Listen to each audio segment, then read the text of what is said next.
Hi mga ka-tips, welcome back sa Print Tips. Ayan, gawa tayo ng kalendaryo. So, paano nga ba gumawa nito? Okay, gamit tayo dito ng Canva. Ayan, so Canva po yung gagamitin po natin dito. Meron po tayong template ng commercial calendar, desk calendar, mini calendar sa Canva. So, pwede nyo po akong i-message kung interested po kayong mag-avail po ng template po nito. Dahil editable na po ito, pwede nyo na po itong i-edit kahit sa susunod na mga taon. So, meron din pong Photoshop. So, available din po yon sa ating mga templates. Okay? So, ito syempre gagawa natin yan ng design sa taas. So, gumawa na po ako. Nag-base lang ako sa size po ng frame na natin po sa template po natin, and then inedit ko po siya sa ibang file. So nag-create ako ng bagong file.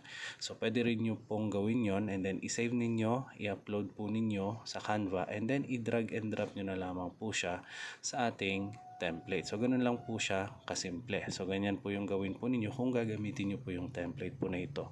So again, kung interested po kayo mag-avail, i-message nyo lang po ako. So ang gamit po natin dito ay Canva. Ayan, so once na-edit na po natin, pwede na po natin siyang i-export, and syempre i-print na po natin. Pwede nyo export as PDF or PNG, pero ang ginawa ko po ay PNG, and then i-print ko na lang po siya directly sa ating Canon printer. So dye ink po ang gamit po natin dyan. So ito po yung ating output. So nagpiprint na po yung Canon po natin. So pwede po dito pigment or dye ink, depende po sa inyo, no? Pero para mas matipid, gamit po tayo ng dye ink. Yan. So mas matingkad din po kasi yung kulay ng dye ink compared po sa pigment ink. Yun nga lang, pigment ink kahit mabasa yan, hindi po yan mag-smudge, hindi magkakalat yung kulay, no? Compared po sa dye ink, pag yan nabasa, kakalat yung kulay po niyan. Pero since calendar naman to, indoor siya, pwede siyang dye ink lang. So ito po yung ating output. So paano ba natin yan ginawa?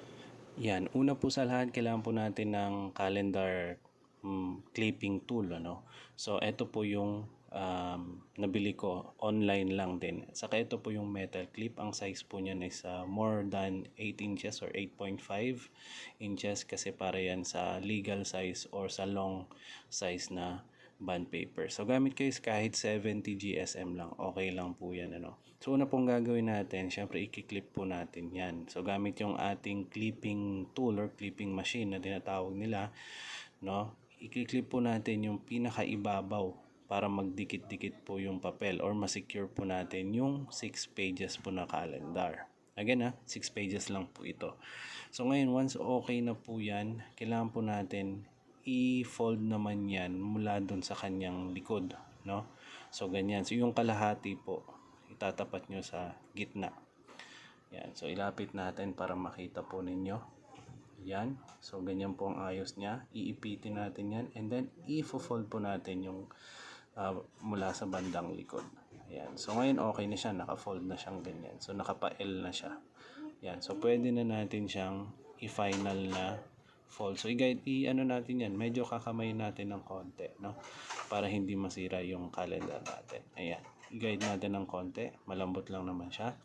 And then saka natin i-final na press. Okay? So yan na po. Tapos na yung ating calendar.